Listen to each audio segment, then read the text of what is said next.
Hola, ¿qué tal? ¿Cómo están? Muy buenas tardes. Gracias por acompañarnos. Ahora no es Di Política lo que le estamos presentando, sino una emisión nueva, un proyecto nuevo en el que me da mucho gusto estar participando. Y se trata de una idea que surgió desde el día que hicimos el análisis sobre Venezuela y nos sentimos muy entusiasmados, Ricardo y yo, y pues dijimos, hay que hacer cosas nuevas. Y luego se nos ocurrió ir haciendo invitaciones a compañeros y amigos que estuvieran en diferentes estados de la República para unir de alguna manera las perspectivas de los diferentes puntos de la República, valga la redundancia, la rebusnancia, y unir esos puntos de vista, las perspectivas, cómo está viendo la gente, cómo se está analizando desde el ciudadano de a pie, desde el ciudadano común, cómo se están analizando los temas que pasan a nivel nacional, a nivel global, incluso los temas más relevantes de la agenda pública. Y entonces pues fuimos invitándolos, yo se los voy a presentar aquí de uno por uno, y fuimos invitándolos, aceptaron. Muchas gracias a todos de antemano por haber aceptado esta invitación. Y ahora se los presento. Primero que nada, bueno, al de la idea del proyecto, les voy a presentar a don Idea del proyecto, al padrino, a Ricardo Lobatos. Él está en Durango, en el Triángulo Dorado, y ahorita con el tema que nos atañe, está muy bien informado porque tiene ahí la información de primera mano. Hola, Ricardo, ¿cómo estás?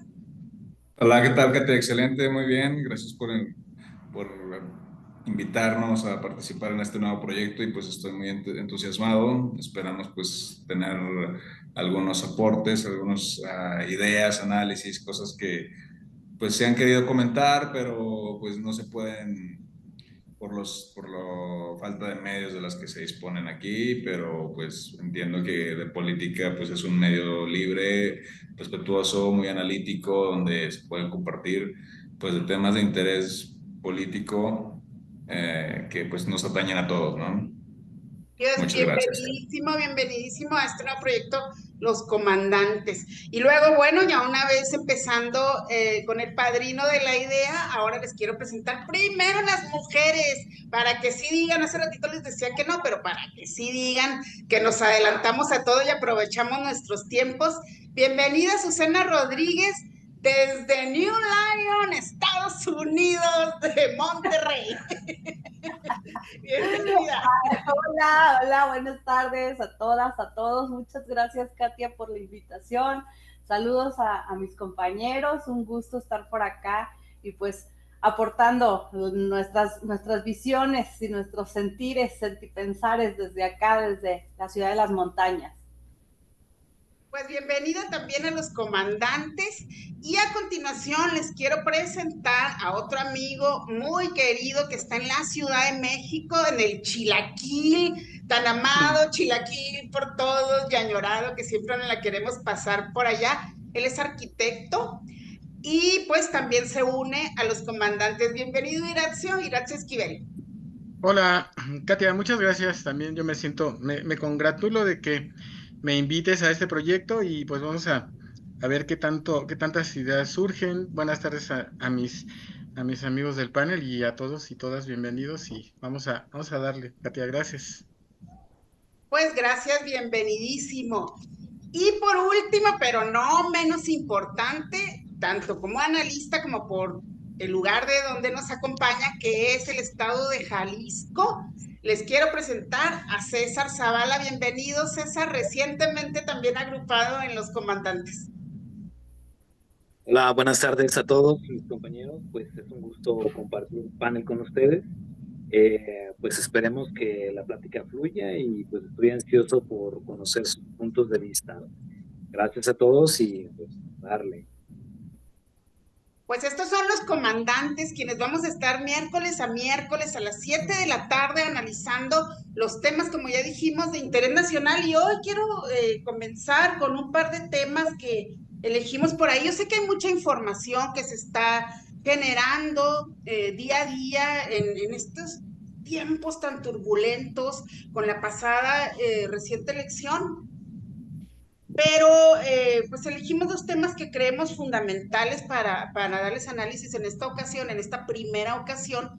Y quiero empezar con el tema de la sobrerepresentación, de esta disputa por la que la agrupación, antes el PRIAN, antes Mexicanos contra no sé qué, antes un sinnúmero de nombres que le han puesto y que ahora le han nombrado la Marea Rosa, que salió a manifestarse este pasado domingo, que por lo menos aquí en Chihuahua tuvo una participación muy flojita, unas 25, si me pongo muy generosa, 30 personas, y están peleando porque lo que ellos ya hicieron en 2009, en 2015, que tuvieron el 10 y el 11% de sobrerepresentación otorgados por Ciro Murayama y Lorenzo Córdoba, que estaban en control del INE, pues ahora se están quejando. Quiero empezar con Azucena. Azucena, para que nos des una explicación de lo que dice la ley, de cuál es tu perspectiva de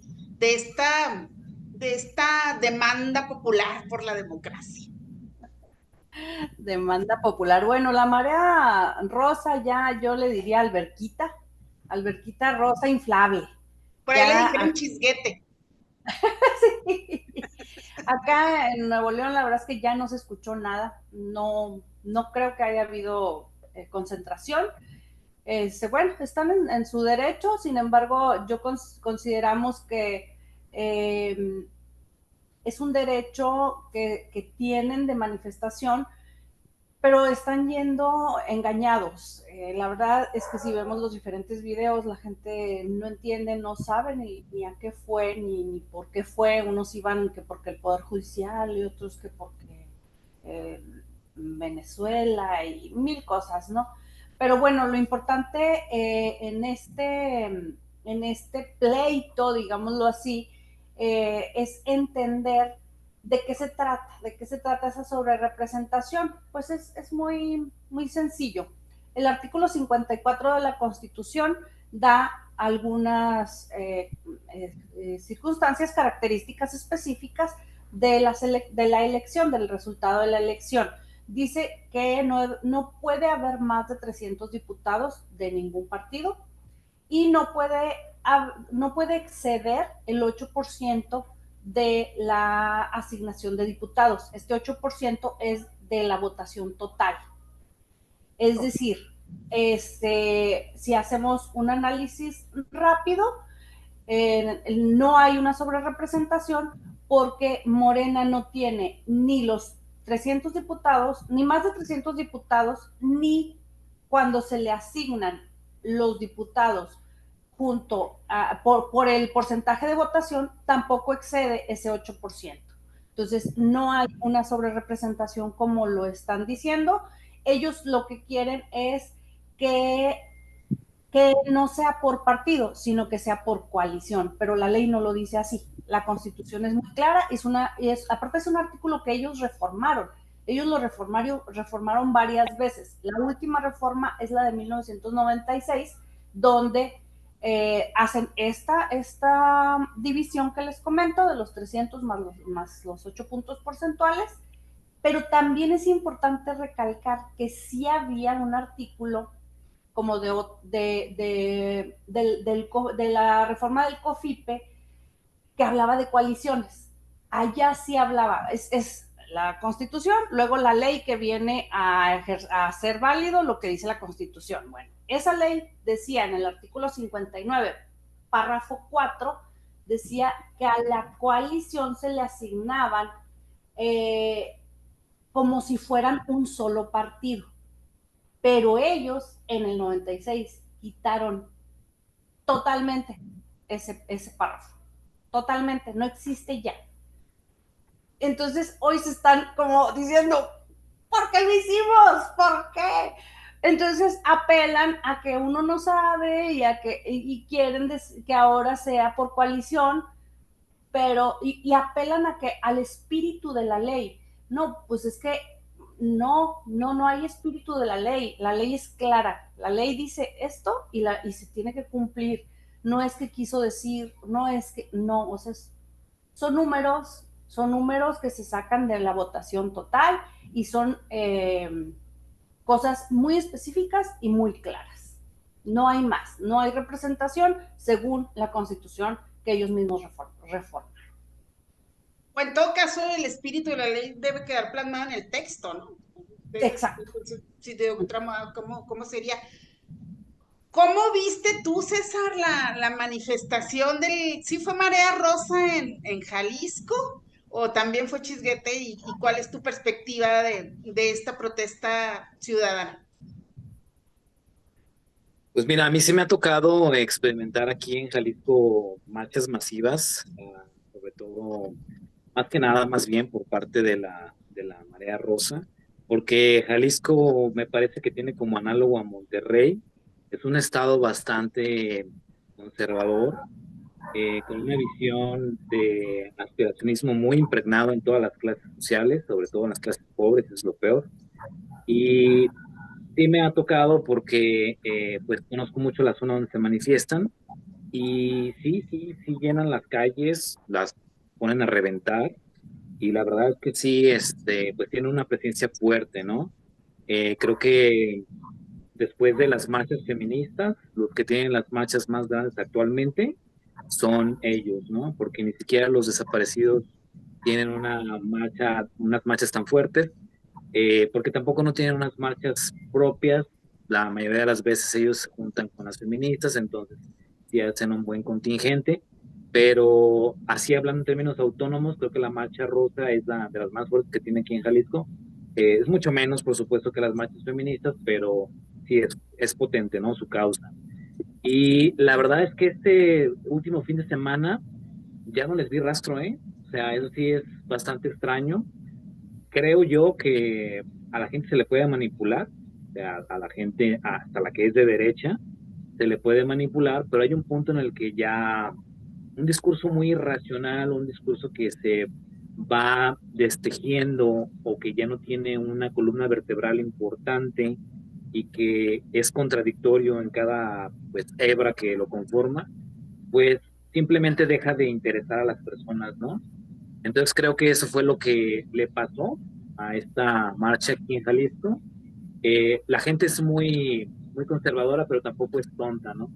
Me parece que por eso no, por esta serie de contradicciones, por ejemplo, abonando un poquito lo que estaba diciendo Azucena acerca del contexto histórico, pues me parece que también hay algo muy interesante que señalar, que es que me parece que en el 2020 o 22, no tengo un número exacto, me parece que es más bien el 22, Andrés Manuel manda este gran proyecto de ley que es la reforma política electoral para pues hacer una serie de modificaciones que son en beneficio de las minorías políticas, ¿no?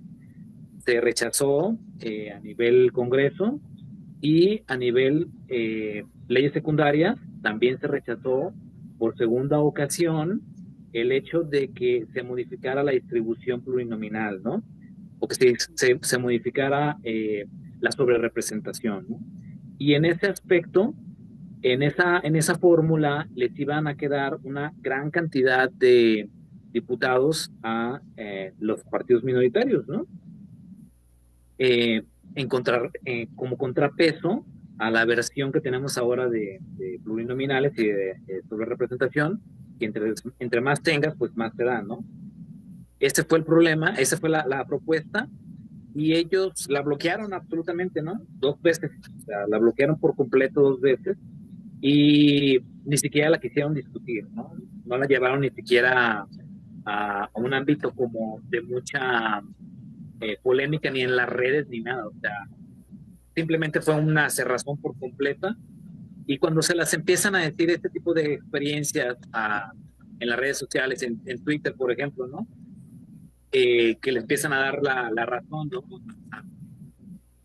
A la cuarta transformación, hasta los mismos comentaristas de derecha, pues creo que hay un proceso de aprendizaje por parte de estas masas de la marea rosa, y pues ahí se ve el descrédito, marchas raquíticas, ¿no? Es mi punto de vista.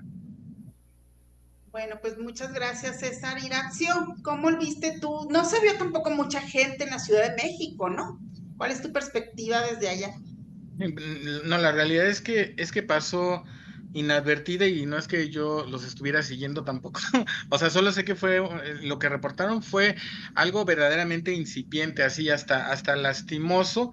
y yo creo que lo que podría decir es que la gente que tiene la iniciativa de pararse en este tipo de manifestaciones, en el fondo tampoco entiende realmente qué es lo que está pasando y menos es capaz de intentar entender que es o sea, es como hoy no me conviene y entonces ahora sí respingo, porque es que hace falta tener un poco más de 30 o 35 años y tener memoria en este país para saber lo que pasaba hace 20 años y 25 años y 30 años y ver cómo nos llovieron desgracias a manos llenas por esa sobrerepresentación, pero claro, ahora como no les conviene, ahora sí, pues voy a respingar. Entonces, no, la verdad es que para mí pasó inadvertida. Sí vi ahí algunas notas rápidas y decían, bueno, fue un puñado de gente, 200 personas, 250 personas, una cosa verdaderamente hasta ridícula y creo que esta gente además, quien de pronto se acerca y hace entrevistas y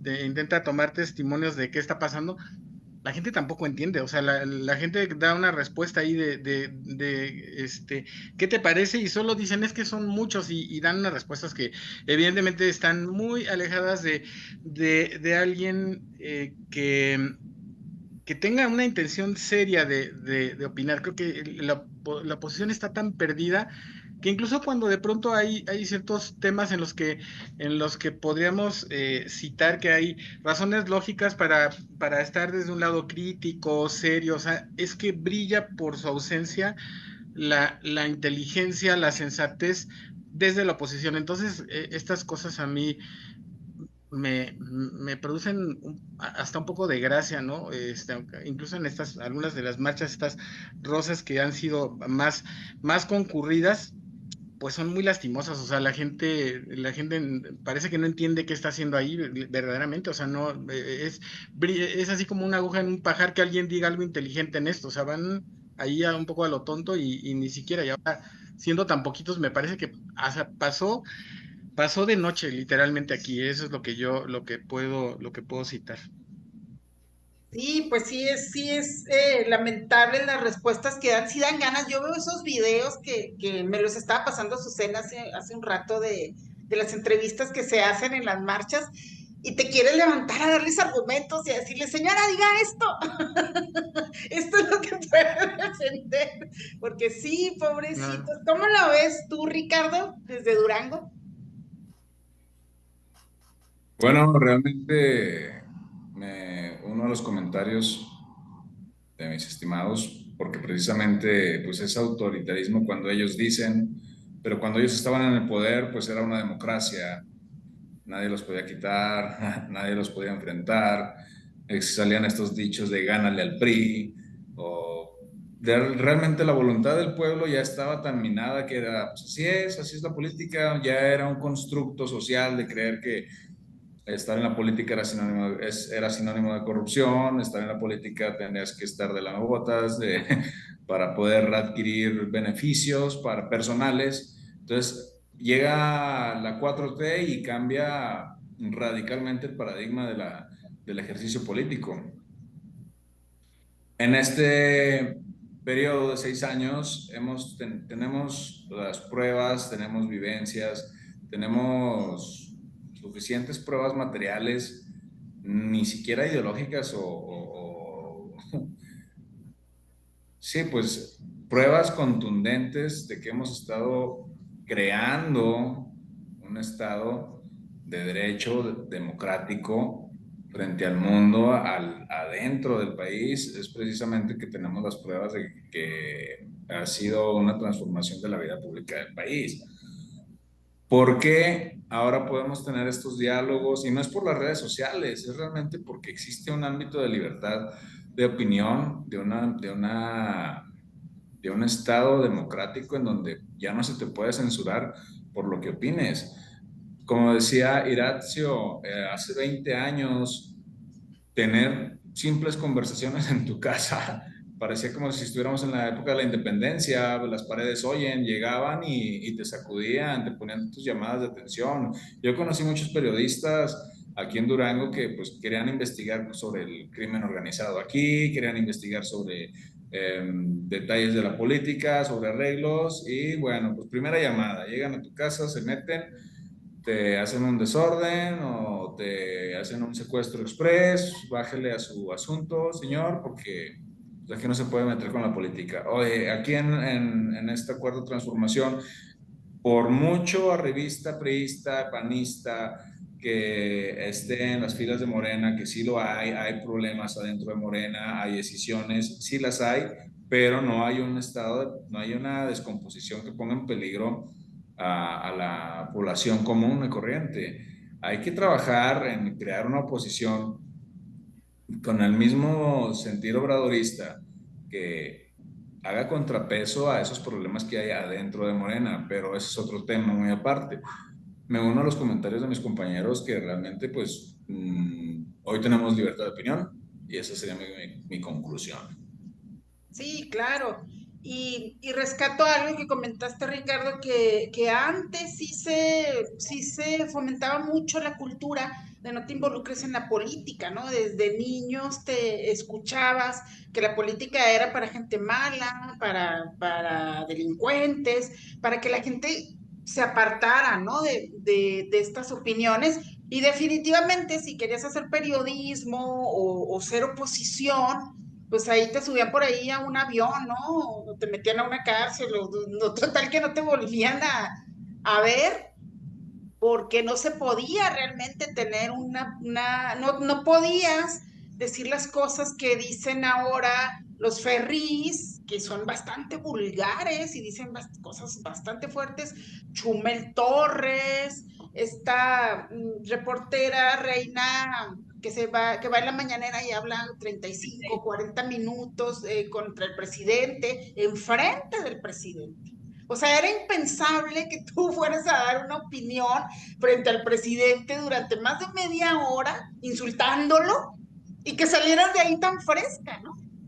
Y que tú, o sea, continuaras con tu vida de manera tan fresca, y además te volvieran a dejar entrar a la conferencia de prensa. Eso no pasaba con Felipe Calderón, con Vicente Fox, con Peña Nieto, pues de dónde, ¿no? Y Bueno, les quiero mencionar un dato que en 2015 y en 2009, bueno, en 2009 el PRI tuvo el 36% de los votos y el 47% de las curules en la Cámara de Diputados. O sea, estamos hablando del 11% de sobrerepresentación. Según mis matemáticas, eso es más del 8, ¿no? No sé si Peña consideraría lo mismo, pero según yo eso es más del 8. Y en 2015 la coalición, que es de lo que están hablando ahora, del PAN, pero el 2009 es solo el PRI. En 2015 la coalición PAN, Partido Verde, tuvieron una votación del 42.5% y 52.5% de los escaños. Creo que también eso es más del 8%. Creo que 10 es más del 8 o algo así. Eso no dice la ley, Azucena. no, definitivamente, eso no dice la ley. Y una cosa que he estado yo pensando con todo lo que han comentado, que efectivamente ni sabíamos, o sea, no nos poníamos a hacer estos análisis de, a ver, y ahorita estábamos Katia y yo, a ver, del 43.5 más el 8%, ¿cuánto es? Y más esto, y estábamos haciendo el análisis para ver si la secretaria de Gobernación no se había equivocado. O sea, eso no pasaba, porque como dijo alguno de mis compañeros, la política era de ellos, era un tema de ellos. ¿Qué me iba a andar yo preocupando? Porque si representación de todo el mundo no podíamos hacer nada, no se podía hacer nada, no, lo que ellos quisieran, todavía con Peña Nieto, las reformas estructurales, hicimos manifestaciones, hicimos mil cosas, salimos a la calle.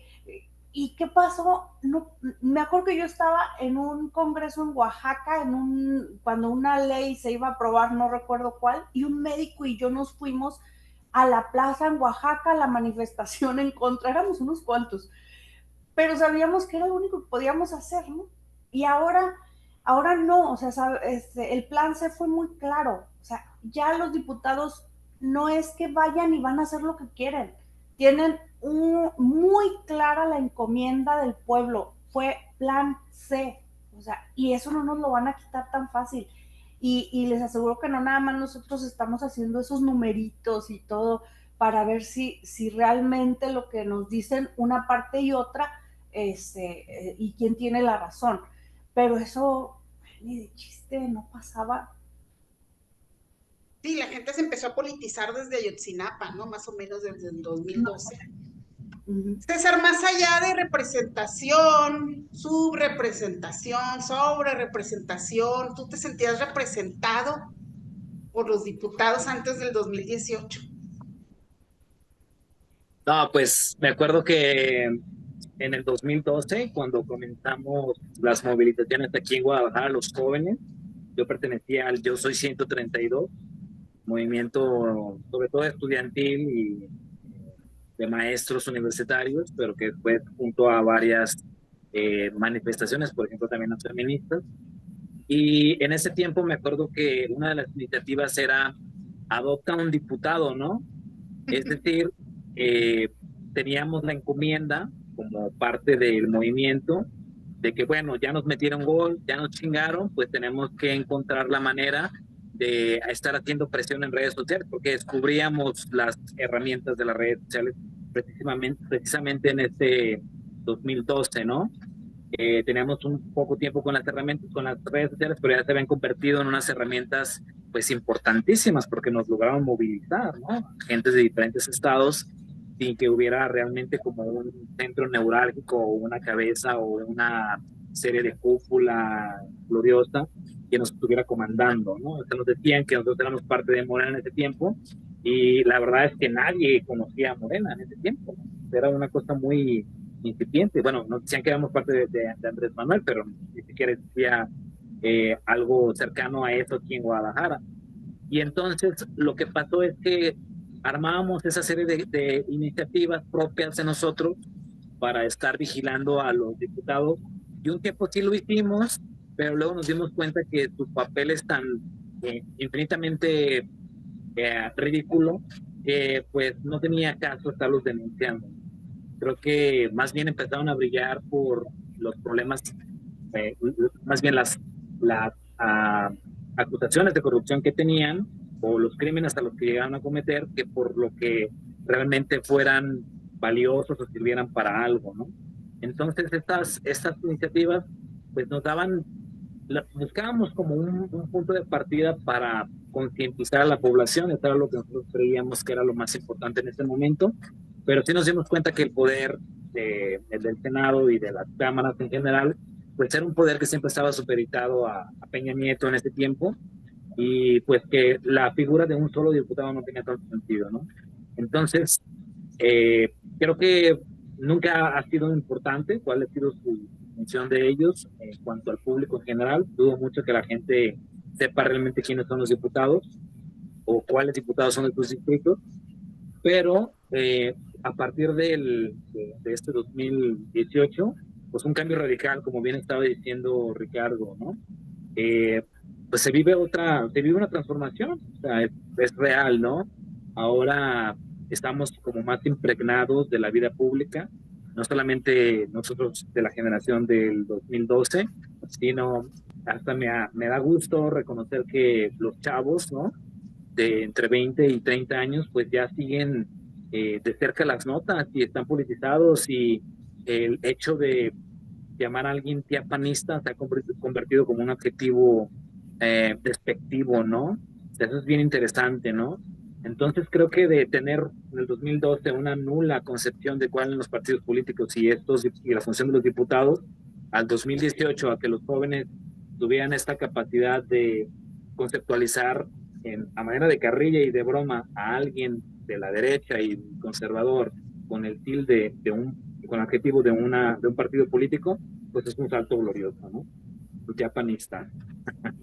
Sí, definitivamente antes el insulto era naco y eres esto, ¿no? Y aquello como muy clasistas eran los insultos, y ahora también son clasistas, pero hacia el otro lado, mira, si o no es la misma gente, tú que estás en Ciudad de México, no es la misma gente la que protestaba entonces, o la que protestábamos entonces y la que protesta ahora. No, pero por supuesto que no, o sea, es Creo que la diferencia radica justo en que la gente que protesta ahora le, le hace falta, le hace falta enterarse más, le hace falta tener más memoria, le hace falta ser más sensata, le hace falta ser más sensible. O sea, la gente que hoy protesta es porque se le terminaron sus privilegios, porque dejó, a lo mejor tuvo que aceptar que su condición, pues de esto que se habla del aspiracionismo, del clasismo, del me siento con el derecho de despreciar a los demás, cuando todo esto se transforma, porque estamos viviendo un momento histórico en México en el que se están reordenando un montón de cosas. Creo que esta gente tiene que estar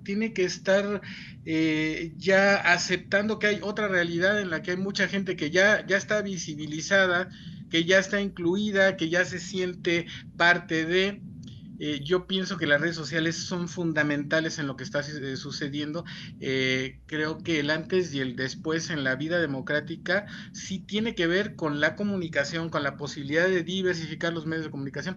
Yo soy arquitecto, pero tengo un hermano que es comunicólogo, eso sí, debí decirlo, y que de pronto ha influido ahí favorablemente. Por lo menos yo tengo una dieta audiovisual que considero más o menos aceptable. Veo de todo y yo haciendo un paréntesis, yo creo que lo malo no es ver de todo, uno debe ver de todo, lo malo es no saber cuándo te están dando materia fecal y cuándo te están dando algo que es inteligente o sensato, ¿no? Tenemos que ver de todo. Y yo creo que justo estamos en este momento, la gente que hoy protesta respinga porque aun cuando no tuviera privilegios, quería sentirse del lado de la gente que tenía los privilegios. Entonces, yo he dicho y creo que mucha gente comparte esto, que la gente que hoy está tan enojada por lo que sucede en el país, por el plan C, por estas cosas, es porque en el fondo no dejaba de sentirse a gusto con despreciar a alguien, ¿no? Yo afirmo que ese es el problema, o sea, nos sentíamos con el derecho de yo estoy desde mis privilegios, lo desprecio y como que tampoco me interesa que la gente nunca pensaron en colectivo, siempre en individuo, y yo creo que por eso están tan enojados. Yo procuro no discutir de política, sobre todo con la gente que es muy cerrada, porque apenas te quieren poner sobre la mesa el tema, no la sobre representación, o te quieren hablar de cualquier otra cosa, digamos, cuando sus fuentes son Chumel y Adela Micha y estas cosas, y no tienen argumentos. En 2 minutos les digo, mira, con tantita memoria tumbas cualquier argumento de esto. O sea, no, todo lo que hemos vivido desde las épocas de Salinas, previo, fueron tan evidentes nuestras desgracias, las estamos pagando todavía, que solo hace falta eso. O sea, ni siquiera es opinar, fíjense, yo siempre digo, ni siquiera es realmente, no estoy opinando, solamente tengo que citar historia reciente de México para saber que muchas de las cosas que están hoy sucediendo son una consecuencia, y no es que yo ideológicamente tenga esta postura o que tenga otra, sino basta con recordar qué pasó las elecciones y los fraudes electorales, todos con excepción del de Fox y el último, todos han sido fraudes electorales, y todo esto tiene que ver con que en realidad lo que pasó en el 88, lo que pasó en el 2006, el 2012, todos estos fraudes tuvieron una transición por la manera en la que se abrió la comunicación. O sea, hoy nos enteramos rapidísimo de todo, a pesar de que luego nos quejamos de que las redes sociales así te abruman y nos hacen ser ociosos, y a los jóvenes también andan ahí un poco como que de repente los vemos como dispersos y eso, pero en el fondo ellos son muy inteligentes y saben detectar que tienen todo sobre la mesa y están sabiendo elegir, y yo creo que eso a mí me gusta mucho. O sea, hoy la gente joven sabe que tiene más información y está ahí. O sea, yo sí creo que benditas redes sociales, a pesar de todo lo que también hay muchas porquerías que hay que limpiar, pero me parece que sí, las redes sociales están abriendo muchos ojos, y yo las aplaudo, ¿no? Creo que mucho de lo bueno que hoy tenemos se ganó a partir de tener más información ahí sobre la mesa, ¿no? Pienso eso. Sí, por supuesto, Ricardo, tú que convives con muchos jóvenes y que ves muy de cerca este fenómeno de las redes sociales, que pues ciertamente tienen todo tipo de información, y por años se creyó que a la juventud se le tenía, o a las juventudes se les tenían que prohibir ciertos temas, ¿no? Y me parece, esa es mi percepción personal, que la información se combate con información, no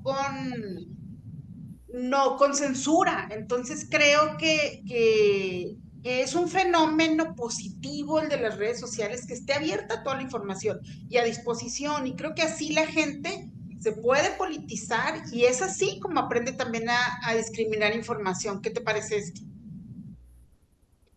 Claro, en tanto que, pues, las mayorías, lamentablemente, pues tenemos algunos lastres educativos que seguimos arrastrando de sexenios anteriores.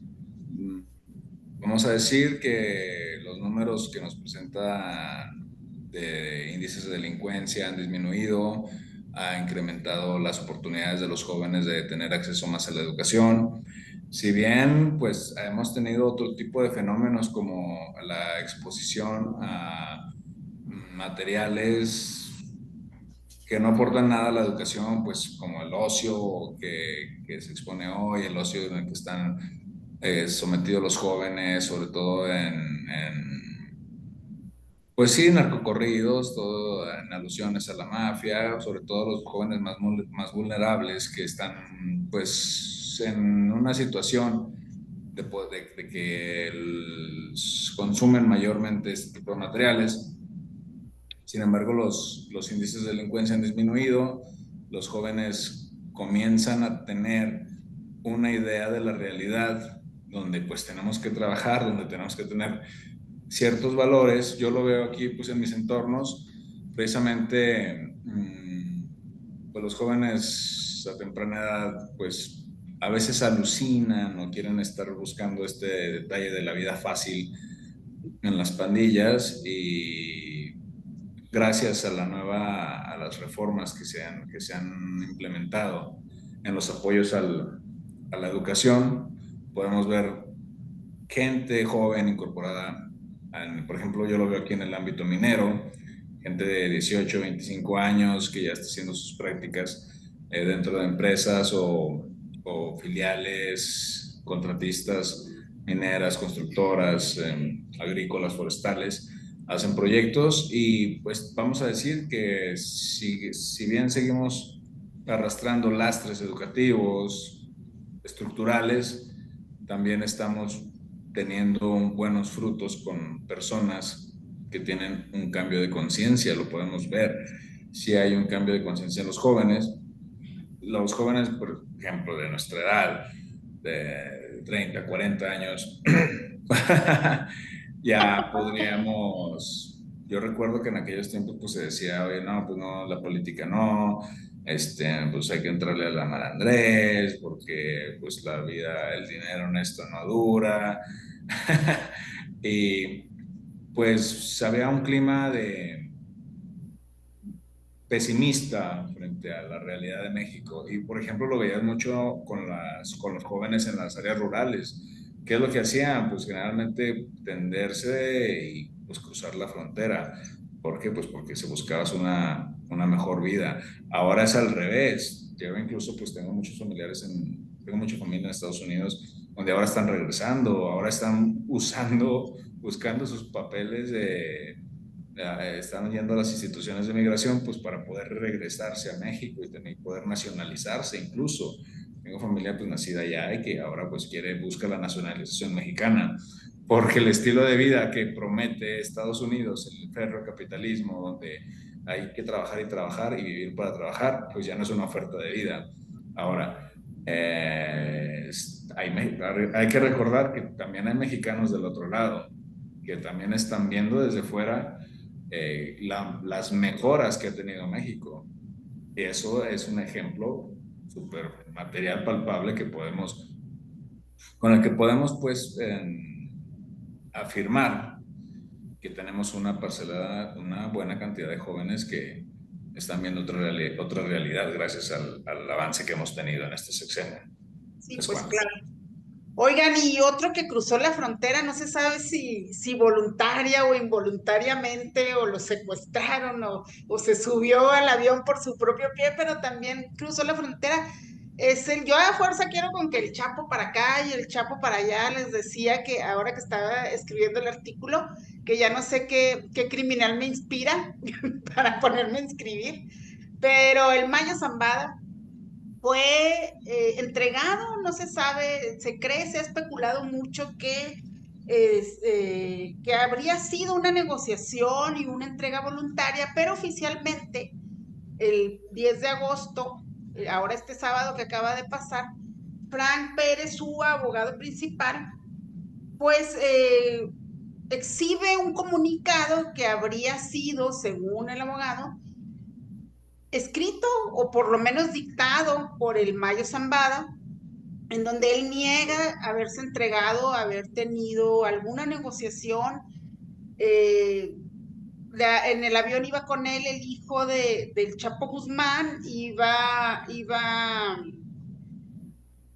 piloto, iba el Mayo Zambada iba Guzmán López, ¿no? Entonces, según el Mayo en este comunicado, dice que lo secuestró y que lo entregó en contra de su voluntad, en lo que parece una estrategia legal para poder decir después, para poderse declarar inocente en primera instancia y para poder decir después que su proceso pues no es válido, no desestimarlo porque pues habría sido definitivamente secuestrado, y esto pone presión en las autoridades mexicanas por el hecho de que un ciudadano mexicano no puede ser secuestrado y entregado a las autoridades estadounidenses. Hay un contexto global, hay un contexto electoral también en Estados Unidos, y yo quisiera escuchar sus perspectivas del comunicado, de lo que escuchan que se dice de este caso en general del Mayo Zambada. Empezamos, Azucena, a ver, primero tú, por favor. Bueno, pues he venido haciendo como remembranza, ¿no? Desde el día que nos enteramos que se fue, lo fueron, o quién sabe qué pasó, y todo lo que ha venido aconteciendo en estos días. Y para mí, yo resalto tres cosas. Hay muy poca información oficial, poca o nula, y eso me parece sumamente grave. El presidente nos tiene acostumbrados a decir las cosas, de frente cuando a veces no las entendemos, como el Culiacanazo, por ejemplo, y fue muy criticado, pero al final supimos pues que se privilegió el bien mayor, que era la vida de los ciudadanos. En esta ocasión, poca información o nula. Estamos esperando a ver qué dice Estados Unidos y que nos informe Estados Unidos, pero ellos no tienen una postura, y a mí eso me parece complicado y peligroso. Dos, eso lo escuché hoy, cómo se ha minimizado un hecho, y son lo que aconteció alrededor de ese secuestro, o lo que sea, lo que aconteció alrededor, que fue la muerte de este político. Y, y también hoy lo escuché así como, pues sí, pero pues ahora los estados son autónomos, y fue dentro del estado. Estamos hablando de un tema de importancia nacional, y además es un tema que le compete a la Fiscalía General. Entonces, eso también me parece a mí delicado, que digan, no, pues es que, también, sí, dice que lo iba custodiando alguien del Estado. Pero es que es policía del Estado, no es federal. Entonces, no nos importa. No, o sea, es policía, y creo que no dudo que a lo mejor ya estén tomando cartas en el asunto, pero en nada abona el tratarlo así con ligereza. Incluso lo trató hoy en la mañanera esta chica que dice lo de quién es quién en las mentiras. Creo que no es un tema para tratarse ahí. Me gustaría ver un poco más de formalidad al respecto. Y por último, la carta diplomática. Manda una carta diplomática por el tema que hoy salió también extremadamente grave, que es el injerencismo de Estados Unidos a través de Claudio X González. Pero yo no he visto, salvo que ustedes me digan lo contrario, yo no he visto la carta diplomática sobre este tema en específico del Mayo. Esos 3 puntos a mí me quedan a deber, y sí me gustaría que fueran aclarados por el bien del presidente, por el bien de la nación, por el bien de la 4T y hasta por el bien de la presidenta electa. Hay un tema ahí que es la información, ¿no? Que Estados Unidos ha emitido, hacia el gobierno mexicano.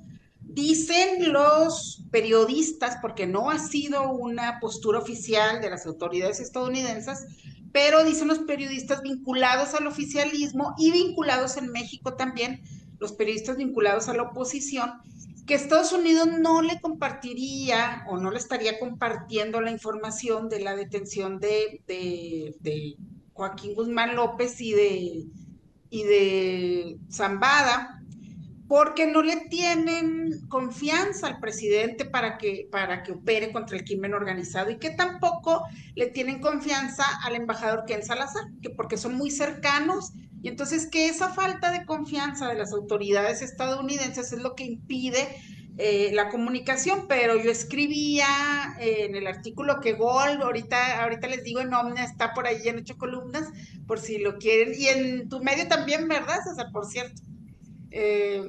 Escribía que esto deja peor paradas a las autoridades estadounidenses, porque estaríamos hablando de operaciones sensibles, de operaciones de intervencionismo, y definitivamente con este injerencismo, pues está afectando la soberanía nacional del Estado mexicano, ¿no? Entonces, esto definitivamente exige una explicación, el hecho por sí mismo legalmente, pero el presidente ya también lo ha exigido en las mañaneras, que si esto resulta ser cierto, que si efectivamente habrían estado teniendo operaciones en territorio mexicano, pues están violando la soberanía nacional, y deja peor parado este caso a las autoridades estadounidenses, que están violando los acuerdos y la cooperación para el combate al crimen organizado, César.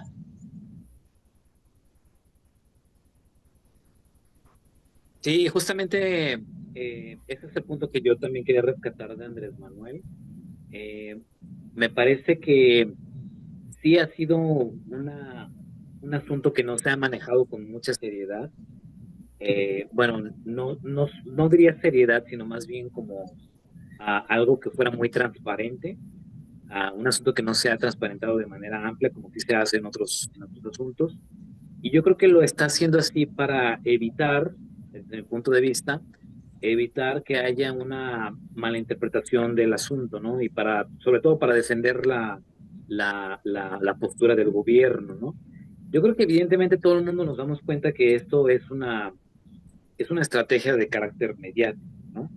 O sea, no podemos dejar pasar desapercibido el hecho de que pues el Partido Demócrata está a punto de perder las elecciones de nuevo frente a Trump, ¿no? O sea, Trump es la amenaza que tiene jaque a todo este sistema operativo súper complejo que tiene que ver con las principales agencias estadounidenses de inteligencia, ¿no?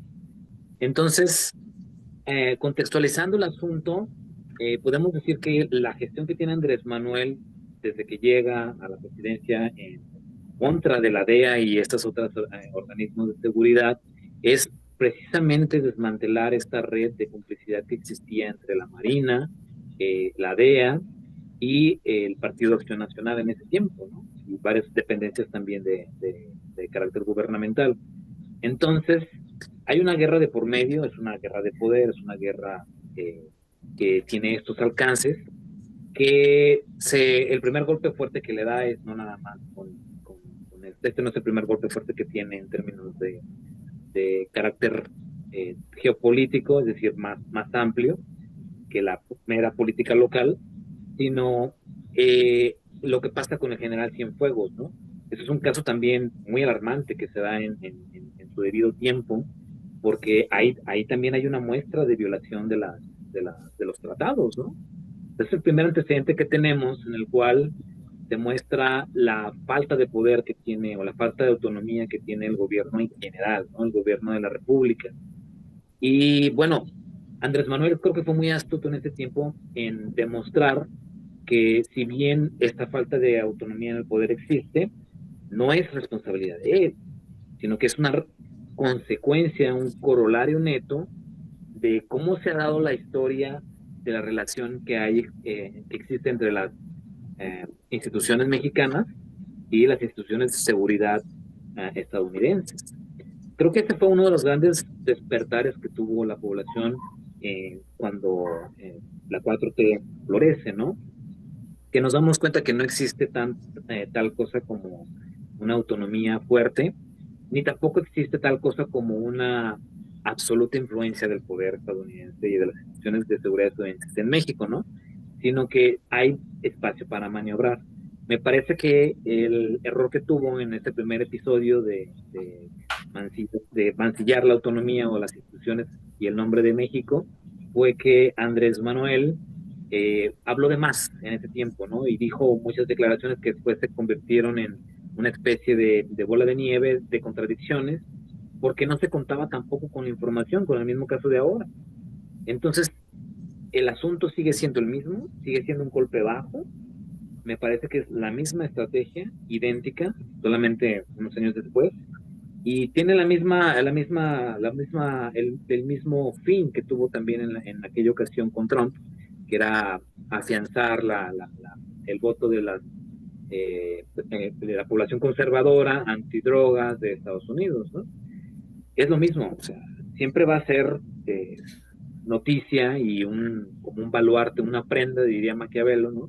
Una prenda de la personalidad de un líder, el poder encapsular o atrapar a una gran fuerza de crimen organizado. Eso es evidente, ¿no? Y más allá de eso, creo que por esta cuestión es que responde Andrés Manuel con cierta cautela y minimizando el asunto, porque en aquella ocasión creo que sí le dolió bastante. En sus libros más recientes, Mitad del Camino y en Gracias, expone muy bien cómo estuvo este asunto Andrés Manuel, ¿no? Y expone, es más sincero, o sea, sincero en sus libros, y ahí expone la razón por la cual pues tuvieron que actuar de la manera que tuvieron que actuar frente a las autoridades americanas, ¿no? Ahora bien, a mí me gusta recalcar siempre el hecho de que pues vivimos con un monstruo al lado, ¿no? O sea, en ese tiempo teníamos un monstruo cínico, que era Trump.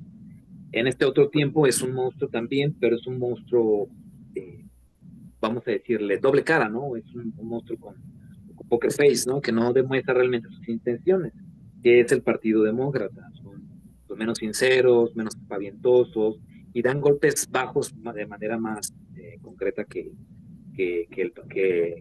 Trump y los demócratas, ¿no? Aunque bueno, tengo que hacer una corrección, que realmente en aquella ocasión también la DEA, que también es un ente completamente radical en política interna americana, también quiso dejar mal a Trump. Sí, tengo que ser más certero en las acciones, en las declaraciones. Creo que si somos muy concretos, más bien fue ahí un golpe que le dio a ambos. Y en esta ocasión me parece que sí lo hace de nuevo para demostrar su fuerza concreta a nivel México, pero también lo hace a nivel local, ¿no? Entonces, Andrés Manuel sabe que no tiene mucha maniobra en ese aspecto y por eso tiene que maniobrar, vamos a decirlo, con poco material, ¿no? Creo que estos son de los episodios más vergonzosos que ha tenido esta cuarta transformación, pero también coincido en que no ha sido algo que ha sido fuertemente criticado, como sí pasó en el caso de Cienfuegos o en el caso del Culacanazo, por la gente de a pie, ¿no? Aunque los medios lo han querido maximizar muchísimo, han querido decir que pues esto es una muestra de que la 4T es el crimen organizado, pues el hecho es que el único secretario de Seguridad Pública, exsecretario de Seguridad Pública que está entambado en Estados Unidos porque se le comprobó que está con el crimen organizado, pues es García Luna, ¿no? Es cierto, no hay ningún funcionario de la 4T, por más que se le haya querido hacer una serie de identitajes y decir que en 2006 se recibía Andrés Manuel dinero del narco, pues no hay realmente nada, ¿no? O sea, entonces, este es un intento otra vez de desestabilizar a la Cuarta Transformación, eh, por un lado, ¿no? Bueno, más bien como reflejo, pero el intento real es más bien darle fuerza al Partido Demócrata, que ya no tiene para dónde hacer. La verdad es que está terminando esta temporada electoral y Kamala Harris pues está bastante, está empezando tarde su campaña y no tiene muchas cosas que hacer para enfrentarse a un Trump que pues la verdad es que desde que le dieron un balazo, que también fue una negligencia por parte de las agencias de seguridad, pues se convirtió en un símbolo que ellos no esperaban, ¿no? Entonces, creo que hay momentos en la política en el que se debe ser cauteloso, callar, y si los fuegos no se extienden tanto, o si los fuegos los únicos que los están levantando son tus propios adversarios políticos, pues lo mejor es mantenerte a la distancia y no hacer nada hasta que tengas realmente los elementos para poder atajar bien el problema, ¿no? Y creo que eso es lo que está pasando en este aspecto y por eso Andrés Manuel guarda tanta cautela al respecto. Pero bueno, me gustaría pensar Sí, las siguientes opiniones, ¿no? totalmente de acuerdo.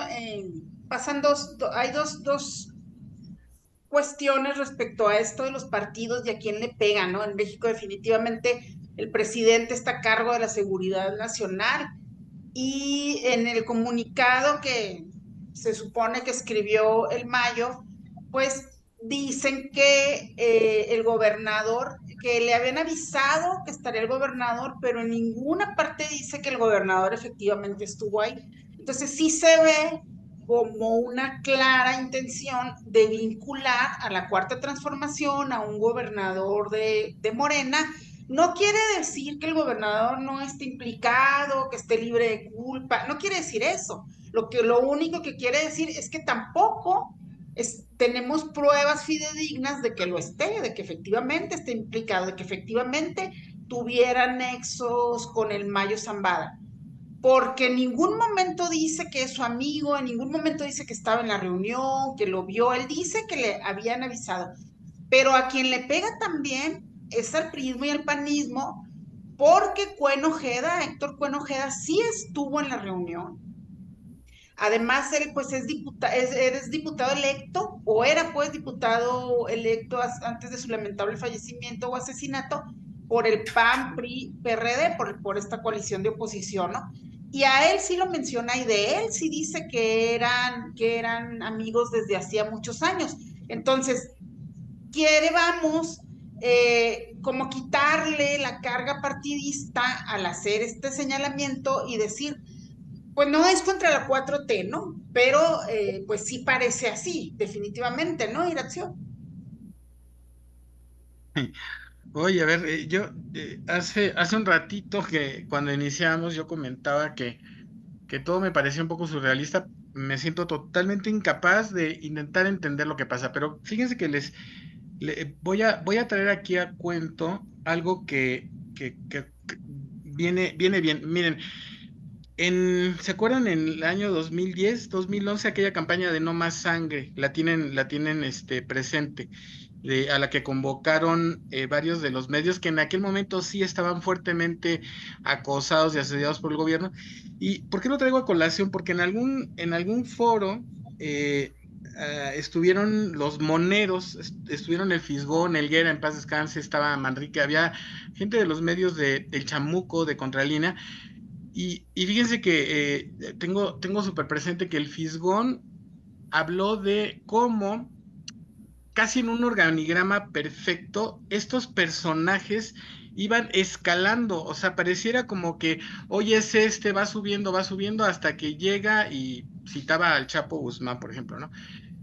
Y que esta parte que suena surrealista estaba totalmente de la mano, esto lo citaba Helguera, yo me acuerdo, lo citaba de una manera muy sentida, con una parte muy trágica de todo esto, y es que en medio de esta, ahora voy a citar algo sobre la famosa guerra al narco, pues había mucha gente que se moría, y era la gente que nunca estaba cerca de los escalones de en medio.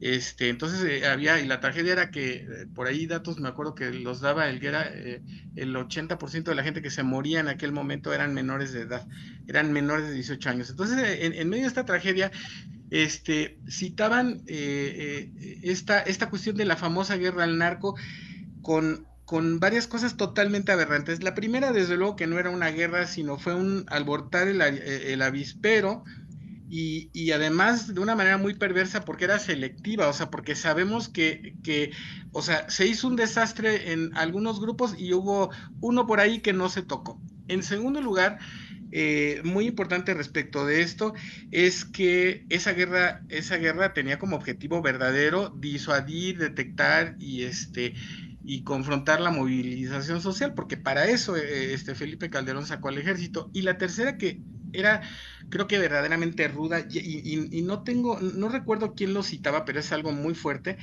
decía, vamos a pensar que realmente Calderón hubiera querido declarar la guerra al narco. Bueno, en aquel momento, estos datos los tengo en la cabeza, decían, entre el 25 y el 50% del dinero que se movía en el país provenía de la delincuencia organizada.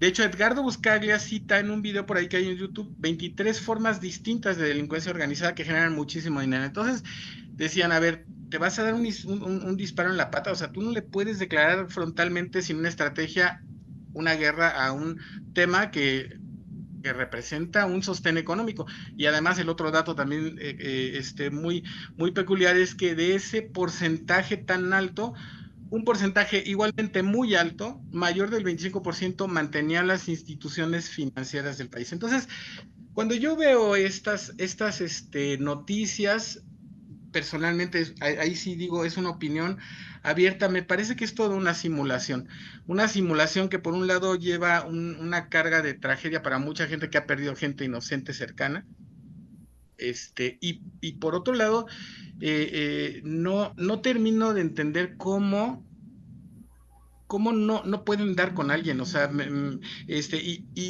y ¿saben en qué sustento mi opinión? Que a lo mejor es muy irresponsable, pero a lo mejor no lo es tanto. Les sugiero que vean un documental que se llama Los pecados de mi padre, en el que hablan los tres hijos de Mario Escobar. Vean, es un documental además muy bonito porque habla una historia filantrópica de ellos como hijos, y en los que, sin spoilearles nada porque todo el documental es muy bonito, al final se trata de que ellos, la única manera en la que encuentran para sentirse sanados es ofrecer perdón por todas las gracias que hizo el papá. Entonces, algo hizo bien el papá para que los hijos fueran tan buenos hijos. Vean el documental, si no lo han visto, les recomiendo mucho. Y básicamente ahí lo que se habla es que Mario Escobar actuaba con el pleno consentimiento de todo mundo. Entonces, yo de verdad me pregunto si es un tema tan rudo, tan álgido, que no hay condiciones para que te metas con él porque hay muchísima lana, y yo insisto, o sea, confrontar esto es darte un balazo en el pie.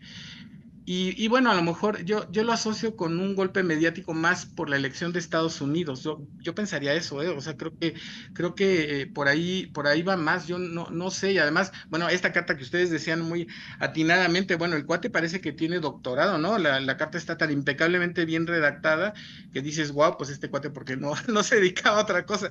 Pero sí me parece curioso que leí una nota del País en la que sí se dice, bueno, no está claro si sí se entregó, sí lo recogieron, o incluso sí lo secuestraron y violentaron sus derechos, ¿no? Entonces, a mí se me hace que es un tema muy complejo de entender. Yo solo puedo decir que a mí me parece que todo está, tras bambalinas, está rigurosamente diseñado. Yo no creo que verdaderamente esto no lo tengan bajo control. Y claro, los golpes bajos están ahí, o sea, claro, igual pues a alguien le toca pagar los platos rotos, ¿no? pero híjole, me cuesta mucho intentar entenderlo, esa es la verdad. O sea, yo solo expongo un poco intento ahí, inferir, pero me suena que todo esto tiene mucho más organización de la que pudiéramos entender, y creo que todos son golpes mediáticos muy importantes sobre todas las cosas. Pero ustedes tienen, tienen tal vez una opinión más certera de esto. Yo insisto, no quiero ser irresponsable, estoy dando lo que yo opino desde lo poquito que alcanzo a leer, ¿no? Desde la ciudadanía, que son opiniones muy importantes también, Ignacio, pues ese es el chiste de este ejercicio. Pero sí hay definitivamente hay un armado, ¿no? De mediático de toda esta información, de cómo se ha manejado. Pues sí es increíble pensar que una persona que no terminó la primaria pueda escribir un comunicado con esas implicaciones legales de manera tan certera. Pero hay otra implicación que hace por ahí, que es no la hace en el comunicado, dice que lo llamaron para ser mediador en un conflicto que había entre el gobernador, perdón, Rubén Rocha Moya, de Morena, insisto, y el diputado electo por el PRIAN, por el PRI-PAN-PRD, Héctor Cuen Ojeda, que tenían ellos conflicto por el control del poder en la Universidad Autónoma de Sinaloa. Entonces, eso no dice el comunicado que se trataba de ese conflicto, pero es algo pues muy sabido en Sinaloa ese tema.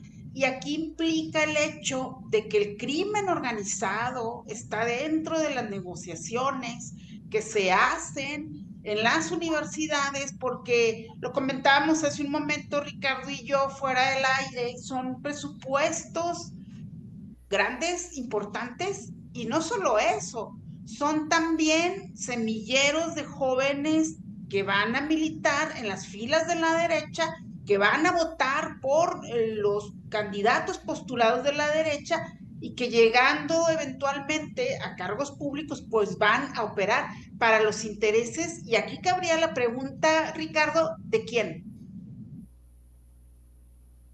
Bueno, vamos a... Todo va casando. Primero, pues, terminar con el comentario de Irazio. Precisamente, pues recordemos que estamos hablando con psicópatas, con sociópatas, con personas que manejan el dinero de dos terceras, el manejo del dinero negro en casi dos terceras partes del mundo.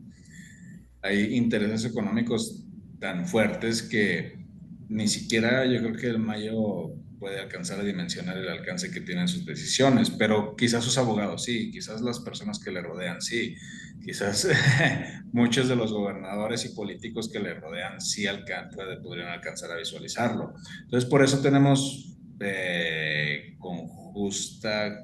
el argumento de decir que puede estar muy planeado a nivel cirujano, a un nivel muy, muy, muy bien táctico. Cada palabra, cada gesto, cada movimiento puede estar fríamente calculado, nada pasa por casualidad. Precisamente por lo que comenta Irazio con lo de los hijos de Escobar, precisamente, como ya no pueden ser tan ingenuos, pecaríamos de ingenuos, creyendo que los que están allá arriba son ingenuos. Realmente, pues ellos están 24 horas trabajando en eso por décadas, tienen todas las agencias, tienen contactos en todas las agencias de inteligencia y pues solamente hay que esperar el tiempo. Nada más que el tiempo pues, va a dar la razón y los bandidos pues siempre se han manejado en esos esquemas, nunca pierden, los bandidos nunca pierden.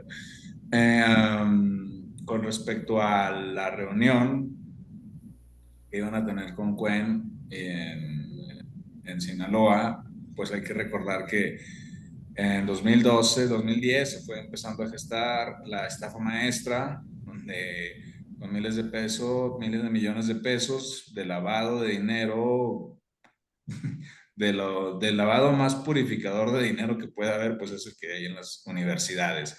Precisamente es como llega Enrique Peña Nieto al poder, cómo llega, cómo se financia una campaña multimillonaria para MIT, entonces también cómo se despide el PRI, pues con una estafa multimillonaria donde pues todos los gobernadores de aquel tiempo que ahorita están en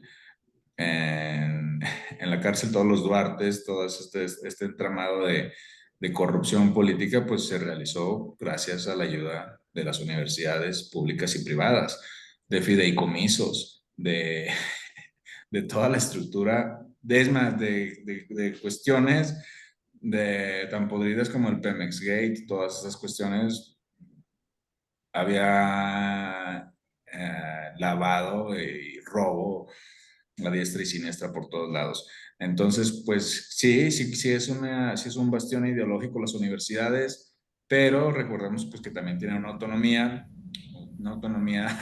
por ejemplo, pues aquí en Durango hay el caso de una institución donde se le encontró que durante el periodo del 2012 al 2018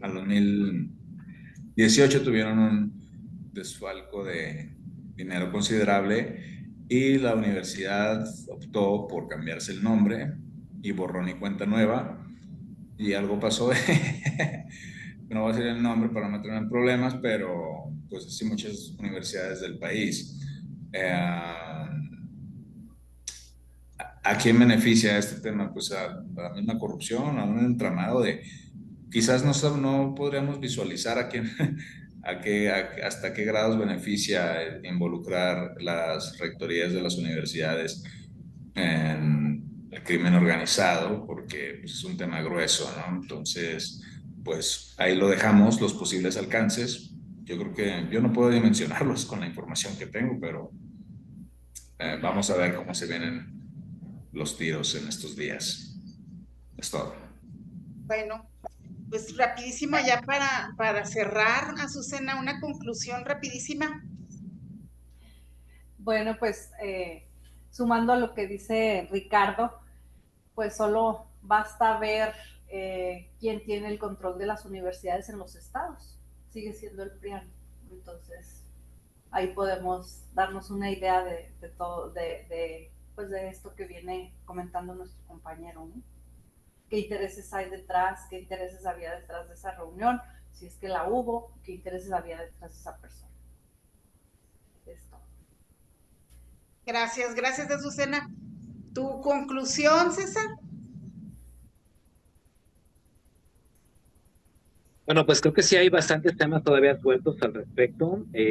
Cuando empezamos a hablar ya de el crimen organizado en las universidades, pues también me gusta sacar a colación que aquí en Guadalajara, pues tenemos a alguien que, pues, bueno, ya no lo tenemos, acaba de morir hace unos pocos meses, Raúl Padilla López, que siempre fue un personaje bastante polémico.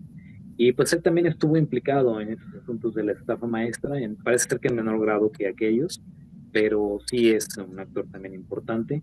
Y sin duda alguna, o sea, siempre ha existido una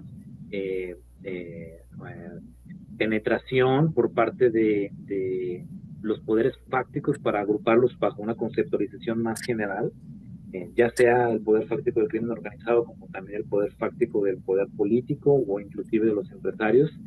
Siempre ha existido esta compenetración en la Universidad de Guadalajara.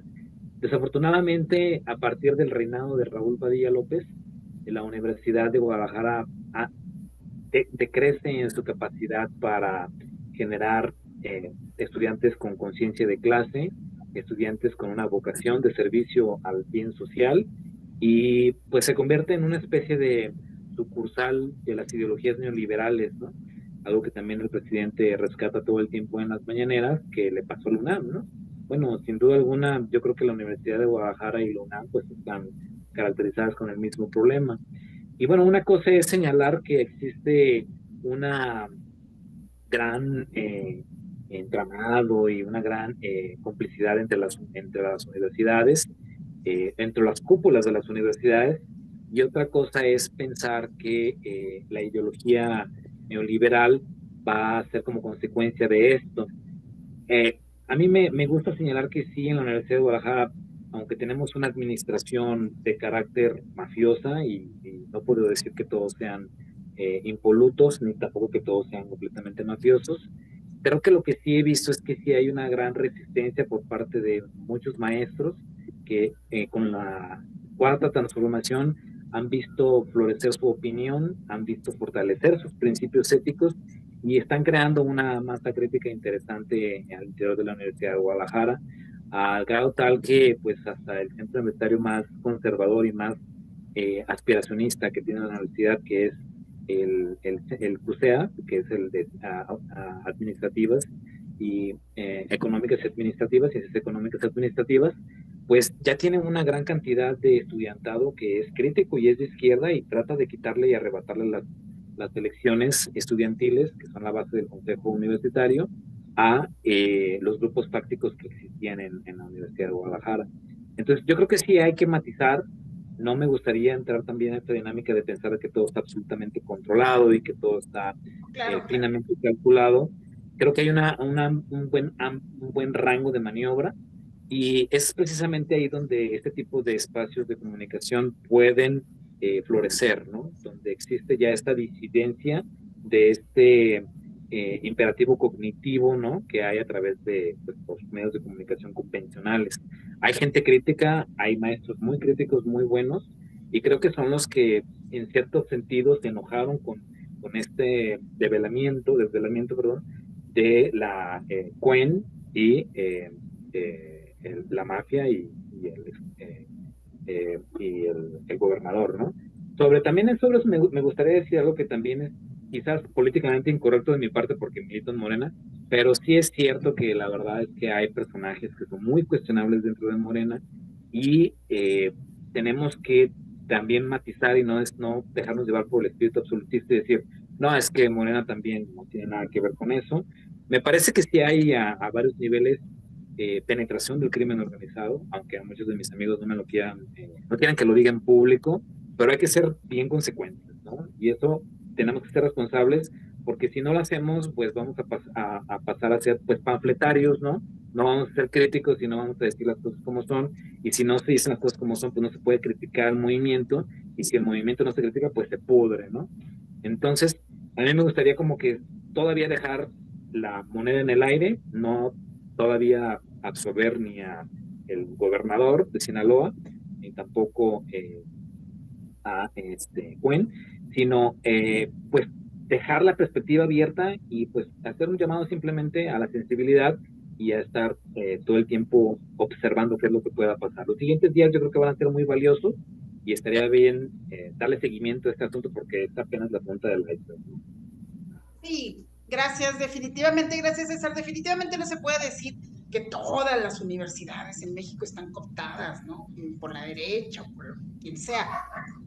Pero sí es una situación que es frecuente ver, que no es el único caso, la Universidad Autónoma de Sinaloa, y que yo creo que sí hay que voltear a ver para analizar cuáles universidades podrían ser sí, cuáles no, en cuáles facultades además también, porque no todas las facultades en todas las universidades son lo mismo y no se puede generalizar ni hablar en absolutos. Definitivamente con eso yo creo que estamos todos de acuerdo. Gracias, César.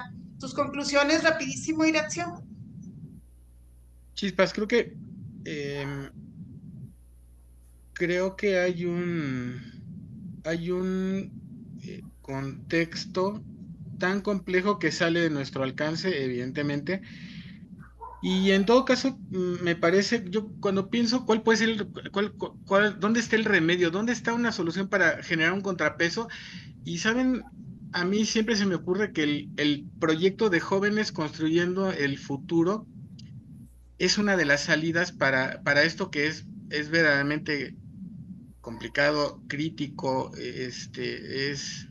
es trágico también, porque no es que no se siga muriendo gente en México, se sigue muriendo gente y hay evidencias de que en algunos estados de la República, pues la delincuencia tiene tomado verdaderamente el control de algunas poblaciones. Entonces, quiero pensar que la única salida es un proceso lento de reeducar, de resensibilizar, de cambiar la fórmula e ir ganando espacio poco a poco, porque como mencionaba Ricardo, es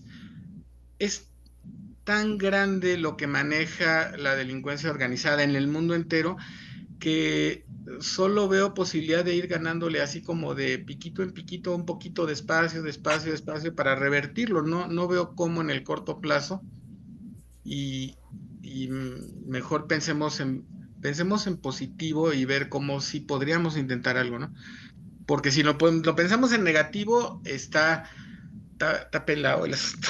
Creo que está complicado, realmente está complicado. Y como decimos aquí, y de verdad que bueno que quienes escuchen este panel, que sepa que una cosa es que tengamos una afiliación ideológica, política, social, y otra cosa es que dispensemos las cosas que no están bien, que se tienen que poner sobre la mesa, que se tiene que objetivamente estar citando, como lo decía ahora César. Claro, hay un montón de cosas que tienen que ya, o sea, tienen que estarse ahí, visualizando, porque tenemos ejemplos recientes muy lamentables, y diría la desaparición del PRD es, claro, en lo que acabó es una desgracia, pero creo que quienes vimos nacer el PRD entendemos que por alguna razón se fue a la basura, y creo que